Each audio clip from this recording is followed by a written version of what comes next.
São 6 horas e 42 minutos, voltamos com o programa A Notícia de Frente. Agora sim, nós vamos ouvir então as declarações do secretário de Educação, Alan Porto, falando sobre a revisão geral anual. Claro, porque os professores estão cobrando em peso essa reposição salarial. E também quem falou conosco foi o secretário-chefe da Casa Civil, Rogério Galo. Vamos ouvir então, vamos começar pelo secretário de Educação, Alan Porto.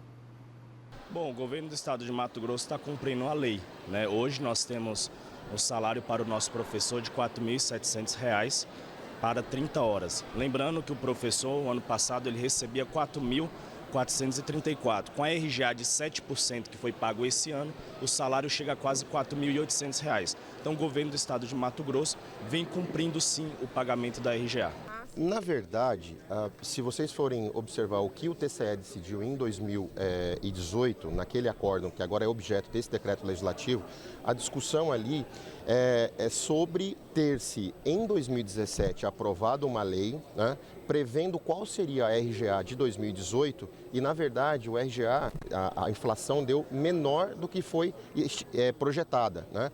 Então, quer dizer, foi considerado ganho real. Então, não é revisão geral anual, então foi ganho real. Isso em relação a essa discussão especificamente desse acórdão do Tribunal de Contas. Então, a pretexto de se dar revisão geral anual, se deu 4,19% a mais de ganho real. E aí os requisitos a serem observados seriam outros e não poderiam ter sido feitos da forma como foi feita, e foi isso que o Tribunal de Contas decidiu. Então, tem até essa discussão de fundo, de mérito também, para verificar se aquela questão seria de fato RGA ou seria ganho real. Por isso que é uma discussão que envolve não o Poder Executivo, né? É uma questão que envolve a Assembleia Legislativa e o Tribunal de Contas e as suas competências constitucionais. Ou seja, se o decreto legislativo passar na Assembleia, o caminho será a judicialização? Não seria nem por nós, né? De novo, nós estamos observando um acórdão do Tribunal de Contas, que é o órgão legitimado pela Constituição Federal para decidir essa questão.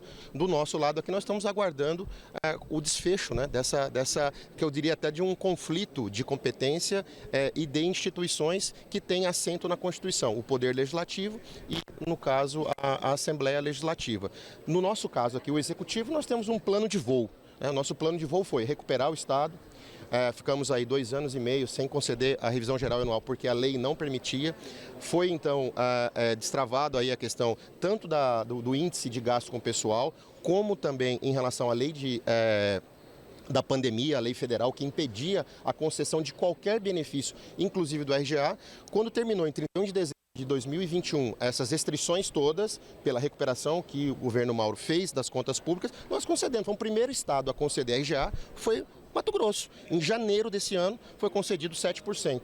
E nós estamos no nosso plano de voo para chegar novamente, previsão nas leis orçamentárias, para chegar em janeiro de 2022 e fazer a reposição inflacionária de 2022 para o exercício de 2023. Nós não alteramos em absolutamente nada isso. Essa é uma discussão que está sendo feita na Assembleia Legislativa de modo lateral e que envolve um órgão autônomo, que é o Tribunal de Contas, com as suas competências, e a Assembleia Legislativa.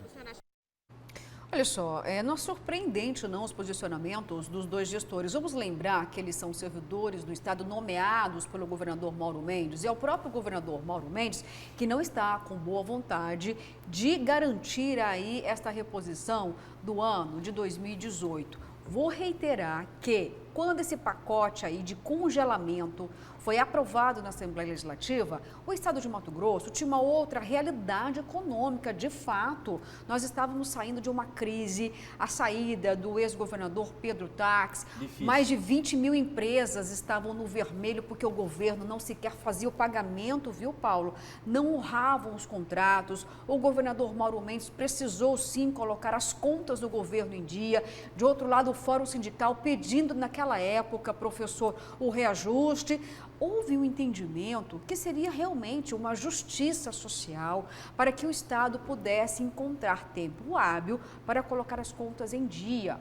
Ótimo, isso aconteceu, foi de fato um trabalho extenuante e valoroso do governo, de toda a equipe econômica, colocar a casa em dia pouco tempo depois. Diante da crise em que estava o governo de Mato Grosso, Paulo, conseguir deixar as contas no azul e mais, durante a pandemia, conseguir fazer sobrar 15% da receita para investimentos, não é para qualquer equipe econômica. Não, isso é fato. É valoroso esse resultado. E aí uma questão importante. O que dói ouvir é o secretário de Educação não defender a reposição para os professores. Eu sei que tem muitos servidores públicos de Mato Grosso que têm rendimentos acima de R$30 mil. Talvez, Paulo, não era o momento de desmembrar o reajuste por categorias, porque olha só, quem está lá na Assembleia Legislativa implorando um aumento de 4% o professor? São professores, sim, pois é. São servidores também da área da saúde, que tem baixa remuneração. Para esses servidores, o reajuste significa, gente, muitas vezes, alimento à mesa. Eles não ganham muito. Agora, aqueles outros servidores que nadam lá, que nadam em mares tranquilos, que viajam num céu de brigadeiro, professor, não tem que ter a separação? O que acontece é o seguinte, essas distorções salariais existem, né, e eu as considero como exceções, né? Exceções esdrúxulas, né? Porque você tem sim servidor público ganhando uma baba de dinheiro, uma grana, né? Se você for pegar exatamente a atuação dele no setor privado, ele ganha 3, 4, 5 vezes mais do que a ação técnica profissional na iniciativa privada. Isso acontece. Mas se for para corrigir as distorções, que corrijam as distorções não só no executivo, mas no judiciário, no legislativo, porque essas distorções salariais existem em todos os poderes. Isso é fato, né? Outro ponto importante é o seguinte, Mauro Mendes é competente. A equipe de Mauro Mendes é muito competente. Isso é fato. A gente precisa reconhecer isso, que Mauro Mendes, do ponto de vista de gestão administrativa, é o cara para poder fazer o que ele fez com o Estado, que estava absolutamente quebrado, gestão de Pedro Trax devendo todo mundo, vou repetir, devendo todo mundo, é fornecedor, seja o que for, né? Ele conseguiu centralizar, conseguiu equilibrar as contas entre receita e despesa, e ainda conseguiu, em meio à pandemia, uma condição de investimento de 15%. Só para vocês terem uma ideia, o ano passado, a arrecadação do Estado foi de 11 bilhões de reais. Comparado com o primeiro trimestre do ano passado, neste ano de 2022, nós tivemos um crescimento de 23,8%. Não é brincadeira, não. O que o Estado cresceu e de que forma ele contribuiu e vem contribuindo com o país, né? Então, isso é muito importante. Agora, se for para corrigir, que corrija em todos os poderes. Paulo, vou convidar você, professor Haroldo, para acompanhar as mensagens, muitas chegando aqui. Vamos para a primeira participação, então, desta quinta-feira, chegando aí na tela. Bom dia, bancada, servidores públicos. Vamos lembrar a todos e todas as famílias deste estado. Quem é contra os servidores públicos? Mauro Mendes é empresário, não gestor público. Vamos lembrar disso nas eleições. Críticas ao governador Mauro Mendes. Mais mensagens? Governador, taxador, não merece o nosso apoio. Governador esse, gente, que tem como título aí WO nas eleições, hein? Vamos lá, bom dia, bancada. É bem simples esta questão da RGA. As eleições estão aí. Quantos votos temos em números de funcionários estadual? Quem se beneficia com os prós e os contras do RGA? A Covid nos trouxe muito esquecimento. Essa seria a preocupação na hora do voto, se esquecer desses episódios. Vamos ver como vai ser. O Jorge, lá da Morada do Ouro. Olha, como tem um recorde de mensagens aqui, eu vou dar espaço para elas. Depois a gente comenta um pouco mais, viu? Bom dia, bancada. Os servidores de Mato Grosso ficaram 2 anos em casa, recebendo os seus salários. Muitos perderam seus empregos e não podemos protestar para nenhum lado, pois temos que aceitar os aumentos abusivos que vêm. Mas uma categoria tem mais direito que as outras. Sério? Por favor. Lúdio Cabral só quer ganhar voto. Esqueceram qual partido ele defende. É o Ivan do Cochipó colocando aí a situação do setor privado, que também é pertinente, gente. Vamos lá então para mais mensagens. Depois a gente faz um fechamento aqui. Bom dia, bancada. Informe ao sindicalista que o dinheiro não é do funcionário público, é só Estado para obras. não para resumir no centro político-administrativo, e devem dar graças a Deus pelo governador Mauro Mendes, porque falam tanto do Silval, mas se ele estivesse aí, não teriam obras, muito menos RGA. Mauro Mendes, parabéns, não tem medo de funcionário público e não está aí para puxar sardinha e ganhar voto. Isso mesmo, Luciana, a RGA não deve ser para todos, e sim para alguns. Pois é, eu acho que essa deve ser uma discussão muito importante, viu? Vou reiterar aqui. Bom dia, bancada de sucesso. Minha indignação com esses deputados é que quando a votação é favorável para o governo, eles aprovam, e quando é para favorecer os funcionários, pede vista. Isso é uma vergonha, um desrespeito com os funcionários. Abre os olhos, senhores deputados. Alienor, do Distrito da Guia. De fato, as pessoas não conseguem entender porque arrastam por semanas e semanas e às vezes meses, né, aquilo que é de interesse de determinados segmentos que não são de interesse do próprio executivo. Paulo, quer comentar a respeito? Muitas mensagens criticando, colocando ali sugestões também. Eu quero concordar e discordar. Concordar com a maioria das pessoas, isso da questão do... Quando falam aí da figura do empresário Mauro Mendes e do governador, tentam traçar um paralelo ou dividir, não existe. O Mauro Mendes é o que é porque conseguiu achar o pulo do gato para fazer gestão. E é o que ele fez no estado de Mato Grosso, isso que o Haroldo falou e que a Luciana também falou, concordo plenamente. Saneou tudo e pegou um abacaxi daqueles, né? Ou um pepino, você escolhe aí o legume, a fruta. Agora, o fato é que não tem, é o perfil do Mauro Mendes. E outra coisa, está jogando conforme as regras, está com a cartilha das regras debaixo do braço. Acabou de dizer aí o Galo, 2022, em janeiro, sana-se tudo, não é? E está tudo sob controle, não há os erros. O que eu argumentei no bloco anterior, na questão anterior, na minha fala anterior, é sobre a saúde financeira do Estado. Se tem a saúde, não precisa seguir a regra propriamente. Chama para si para evitar o desgaste político, porque esse pessoal é barulhento, tem argumento para isso e tem o respaldo de alguns deputados, não é? Grande parte dos deputados, nessa narrativa, nesta linha aí dos servidores públicos. Eu acho que o bom senso, se ele for convocado para a mesa, se ele for puxado para a mesa, ele acaba tendo uma forma de se achar um caminho mais rápido e evitar os desgastes, especialmente para o governo do Estado. Tá certo, Paulo, obrigada, viu? Vamos para um outro assunto agora, porque, gente, a notícia é boa, pena que não é eterna, mas poderia ser, né? Quem vai trazer pra gente a boa notícia é a repórter Nayana Bricá, porque tem postos de combustíveis que hoje, durante algum período do dia, professor e Paulo, esses postos vão oferecer combustíveis sem os tributos, para a gente entender o peso da tributação quando a gente paga essa conta. Vamos com a repórter Nayana Bricá, então.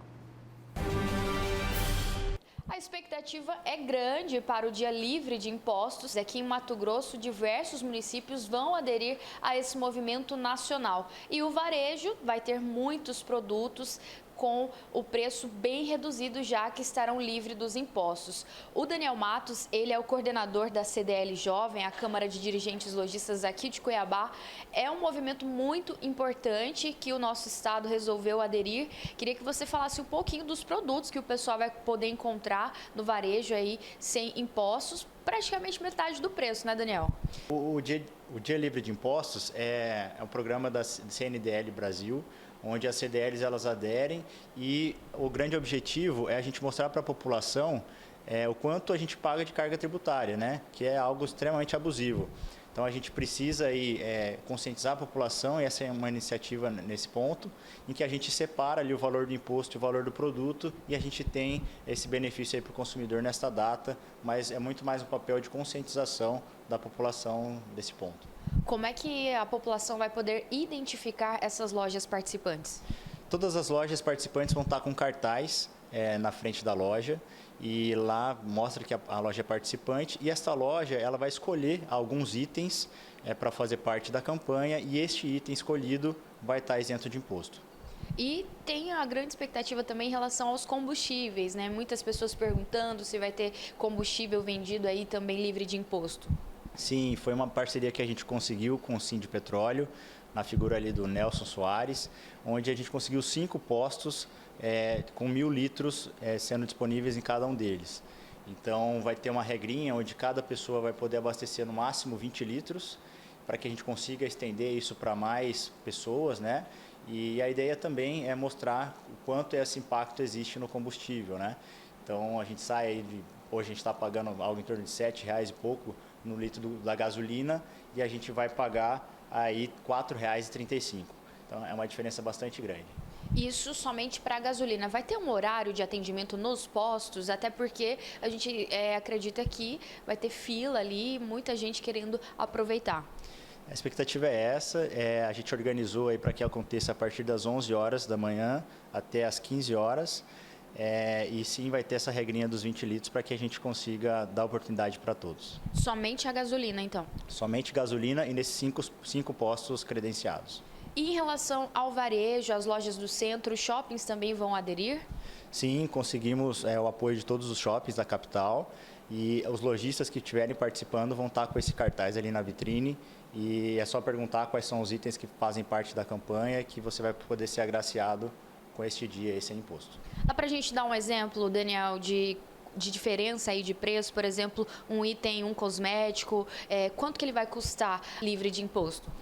Varia de produto para produto, mas indo para o segmento, né, por exemplo, perfumaria importada, a gente paga quase 80% de imposto.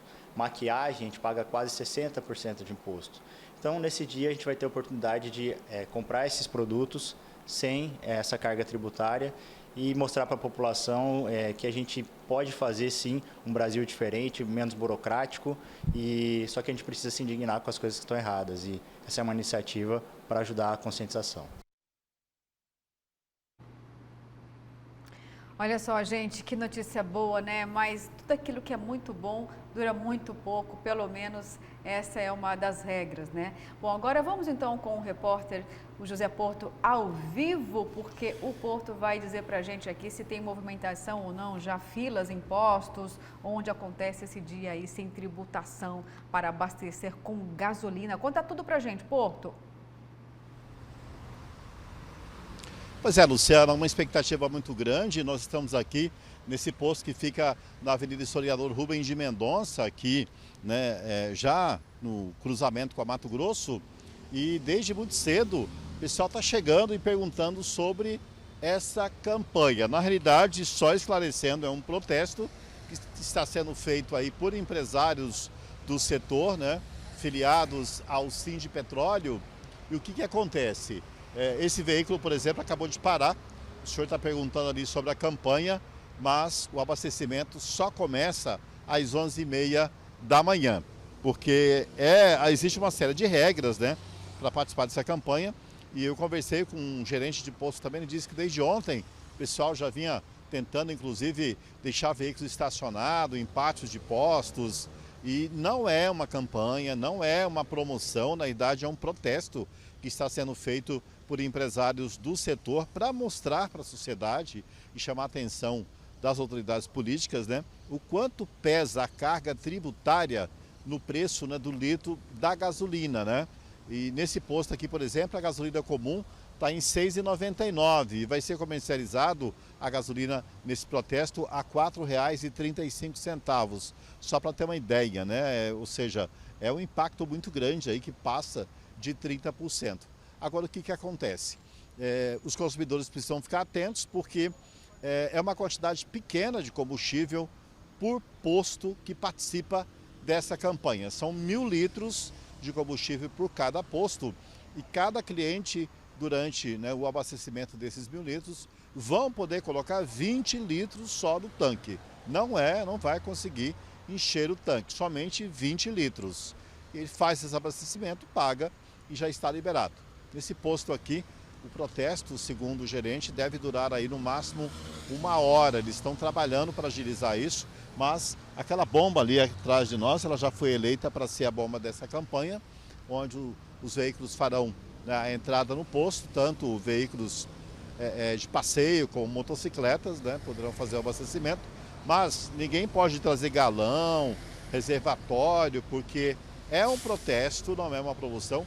E assim, eu percebi, Luciana, que os donos de postos, né, o pessoal que trabalha em postos, são 5 postos aqui da capital que participam desse protesto, né, eles estão meio apreensivos e preocupados, porque desde ontem já tinha gente querendo fazer fila, gente desde as primeiras horas de hoje já perguntando sobre isso, e há uma preocupação de formar aí um certo tumulto quanto a isso, né? Ou seja, começa às 11 horas, 11h30 alguns postos, há essa preocupação. E só deixando claro, né, existe lá no portal do Sindipetróleo, todas as informações, é um protesto, não é uma promoção, não é uma promoção de combustível por quase a metade do preço, né? Isso não existe, né? O que existe é um protesto do setor, que isso já aconteceu algumas vezes, né, para mostrar para a sociedade, para as autoridades políticas principalmente, o quanto custa e o impacto dos impostos no bolso do consumidor só sobre o litro da gasolina. Portanto, a expectativa é grande, mas é isso, Luciano. Ou seja, nesses postos, esse protesto, né, não vai durar mais do que 1 hora, porque 1.000 litros de combustíveis, por exemplo, dá para abastecer 50 carros. E a preocupação dos postos é justamente isso, o pessoal achar que é uma promoção, e não é uma promoção, é um protesto, e esse combustível vai acabar rapidamente. São 5.000 litros de combustíveis que participam deste protesto, ou seja, distribuídos aí em 5 postos na capital. Portanto, é aquela história, Luciana, vale mais pela ideia, pelo protesto, né? Porque a economia será para alguns, né? Vai dar um total aí, né, de 20 litros para cada um, 50 abastecimentos por postos. Nós teremos em média aí 250 consumidores, né, que estarão aí participando desse protesto. Vamos torcer que a partir disso, Luciano, de fato aconteça alguma coisa aí nessa guerra de governo federal, Petrobras, né, sobre o preço dos combustíveis, que dê uma melhorada pelo menos, né, é o que a gente espera. Voltamos ao estúdio com vocês. Bom dia. Bom dia mais uma vez, Porto. Obrigada pelas informações. Por enquanto, então, a movimentação é muito tranquila nos postos de combustíveis, mas esta ação vai começar, então, às 11 horas da manhã. E que o Porto disse é de extrema importância, gente. Não é uma promoção. Trata-se de um dia educativo para que os mato-grossenses, em especial os cuiabanos, possam entender o que é a carga tributária. Não é só o preço do produto que está caro, está também, mas os tributos têm um peso enorme na formação de preço. Então é exatamente isso. Não é promoção, é um dia educativo, viu? E como o Porto disse, de fato, essa discussão está lá no Congresso Nacional, estamos esperando a finalização do que está tramitando. E amanhã vamos falar muito sobre isso, porque o próprio secretário-chefe da Casa Civil, que é muito conhecedor de tributação e de contas públicas, já comentou a respeito, viu? Porque agora tem um outro tema aqui que é delicado, mas do ponto de vista, professor e Paulo, pessoal, estou falando do governador Mauro Mendes, infelizmente, tem um problema grave de saúde com a primeira-dama Virgínia Mendes. E ontem o governador Paulo esteve em uma coletiva de imprensa porque ele foi, juntamente com o secretário de Educação, professor, anunciar um pacote de investimentos para escolas, reformas, mais tecnologia, aliás, a universalização da tecnologia na rede estadual de ensino. E aí a pergunta para o governador, entre muitas, uma muito dolorosa de se fazer nesse momento, porque há que separar, nesse caso, viu, Paulo, o governador do homem, do pai de família, do esposo, diante de um problema que está acontecendo no seio familiar com a primeira-dama. E o governador disse que vai se afastar do governo. Vamos ouvir, então, as declarações do governador Mauro Mendes sobre esse tema? Eu vou, me ausentar, sim, vou tirar uma licença durante um período, não defini ainda, estamos aguardando algumas definições para acompanhar o tratamento de saúde, sim, da minha esposa. Governador. Não, ela está em casa por enquanto, né? Nós tivemos uma série de consultas, exames e o diagnóstico já foi fechado, mas eu espero um pouquinho mais e a gente vai, claro, ter que falar, né, clara e objetivamente sobre isso, mas eu peço a compreensão que ainda, por alguns fatores, né, ligados a ela, a saúde dela e principalmente a um diagnóstico final lá, aguardar um pouquinho mais. Olha só, gente, percebemos, enfim, até o pesar da resposta do governador Mauro Mendes. Vou lembrar aqui que esse filme se repete, ele passou também por problemas de saúde com a esposa durante o período, Paulo, em que ele poderia ir para a reeleição da Prefeitura de Cuiabá. E agora a saúde da primeira-dama também inspira muitos cuidados, professor. Logo, logo, o governador vai fazer um posicionamento oficial, ele vai se ausentar por alguns dias ainda, um prazo indeterminado, para acompanhar um processo cirúrgico, um procedimento cirúrgico da primeira-dama em São Paulo. Depois desse procedimento cirúrgico, é que o governador Mauro Mendes vai, de fato, então, ter todo um posicionamento oficial sobre o estado de saúde da primeira-dama e também o fato de que ele precisa decidir. Ele tem uns 40 dias ainda para realmente bater o martelo se vai para a reeleição ou não diante desse problema de saúde da primeira-dama. Porque antes o governador não dava resposta por uma questão estratégica, sim ou não, para a reeleição. E agora a gente tem aí, de fato, um problema familiar, tá? E temos aqui já algumas posições do próprio jornal A Gazeta, numa parte que trouxe inúmeros desdobramentos em relação à reeleição do governador Mauro Mendes. Vamos ver então, para a gente entender melhor quais são esses desdobramentos e esses posicionamentos que estão numa parte aqui do jornal A Gazeta, que circula em todo o estado de Mato Grosso nesta quinta-feira. Vamos colocar então, já aparece aí na dianteira que o fator Cidinho ganha protagonismo no cenário eleitoral de Mato Grosso. Escorregadio, o ex-senador desconversa e até nega com ênfase a possibilidade de disputar as eleições como vice de Mauro Mendes, caso o projeto à reeleição seja confirmado. Mas dentro do grupo de aliados do governador, esta possibilidade é bem concreta. Depois tem o apoio também ali, olha, tanto que até o atual vice-governador, Otaviano Pivetta, que seria o preferido de Mendes para reeditar a chapa vencedora, admite que apoia o nome do colega. É claro que Pivetta não está dando pulos de alegria com essa ideia, mas não deve se opor. E depois, gente, o mais importante, já foi assim quando Mendes desistiu de concorrer a um segundo mandato da Prefeitura de Cuiabá. Agora a saúde da primeira-dama, Virgínia Mendes, é acertadamente colocada como prioridade pelo chefe do Paiaguás. E é o fator que poderá ser decisivo para as eleições deste ano. Então, Paulo Coelho, olha só o posicionamento aí, nesse momento, o governador sendo o gestor do estado e sendo o pai de família.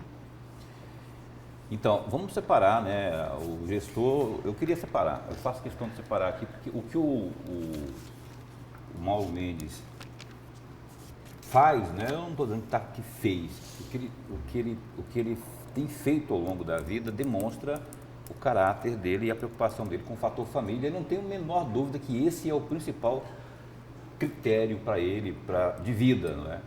E isso que ele faz com a primeira-dama Virgínia é mais uma prova de amor, né? E aí eu estou falando de amor, e aí eu estou falando de empatia. Me lembra aqui uma situação, Haroldo, que na década de 70, tínhamos um músico chamado Pixinguinha. Ele tinha uma esposa, Dona Beth, a Dona Beth sentiu-se mal e teve que ser internado no hospital no Rio de Janeiro. E ele era muito amor que ele tinha pela sua esposa. E ele sentiu muita falta dela, e por isso, ao ponto de ser diagnosticado com baixa imunidade, teve que se também hospitalizar. O que ele pediu para os médicos? Não digam que eu estou aqui, porque ele foi internado no mesmo hospital que o Pixinguinha. O que aconteceu? Ele foi lá, ficou internado, né? E todo dia ele colocava a roupa de hospital, a roupa de internado, e ia lá visitar a Dona Beth no mesmo hospital, né? E ela nunca ficou sabendo que que o marido estava internado também lá. Isso foi uma prova de amor que, aliás, se você pesquisar aí na MPB, você nunca viu coisa igual. E aí, o que o Mauro faz, voltando para cá, né? O governador faz, teve a questão da doação do rim, e isso tudo que envolve família, ele está ali compenetrado. Essa é uma prova de amor e está fazendo certo realmente. E eu tiro o meu chapéu porque eu acho bonito demais isso. Bonito. Empatia, o que é empatia? Se colocar no lugar do outro. O fator político, aí já é uma discussão que agrada uns e desagrada outros. Essa discussão do Cidinho, por exemplo, na Assembleia não tem soado bem, né? O Botelho já deu uma reagida e tal. Se o Mauro realmente fez esse acordo, teria sido um acordo de fio de bigode, né? Ó, se o Piveta não for, a gente discute aqui com a base aliada na Assembleia. E se agora não tem nada, não tem nenhum documento assinado em relação a isso aí. Eu acho que se o Piveta não for, a conta está zerada, a discussão está zerada, e aí é juntar os parceiros, os aliados, para tentar achar um outro nome aí para ser o vice, candidato a vice. Tá certo, Paulo, obrigada, viu? Mauro Mendes está vivendo um sentimento muito doloroso, um sentimento de angústia. Angústia nada mais é do que a consciência da morte no horizonte da vida, vai dizer Heidegger. Heidegger foi um grande pensador existencialista, né, que construiu toda a sua obra tratando exatamente dessas incertezas, dessas dúvidas, com base no pensamento de Jean-Paul Sartre, um outro existencialista também importante, juntamente com Kierkegaard, pai do existencialismo, construiu toda uma estrutura do ser humano para enfrentar exatamente situações como essa. É uma angústia muito grande que Mauro Mendes está vivendo. Não o Mauro Mendes governador, o Mauro Mendes ser humano como qualquer outro, que agora está se colocando, né, de uma forma muito correta, tratando a questão da sua esposa, com quem ele tem um relacionamento de anos, com quem ele ama e amou e vem amando a vida toda, como prioridade zero. E deve ser assim. Mauro Mendes não tem obrigação nenhuma de ser candidato a absolutamente nada e não deve dar ouvidos a ninguém, a não ser o seu coração, o seu sentimento, ao amor, né, que ele tem pela sua esposa e realmente acompanhá-la daqui para frente em todos esses momentos difíceis que ela terá que enfrentar, né? A angústia dói, a angústia machuca, mas o Heidegger vai dizer lá na frente que ela é necessária para um aprimoramento, né? Para uma reconstrução de princípios, de novos valores, de novos entendimentos, de novas relações. Eu espero e acredito piamente de que Mauro Mendes e a Virgínia, nossa primeira dama, irá superar esse momento difícil, crescendo como ser humano, né? E fazendo com que esse momento difícil torne-se um aprendizado. Eu acredito nisso, tenho fé que realmente ela possa melhorar, possa se curar, né? E que ambos possam trilhar um caminho como sempre trilharam juntos.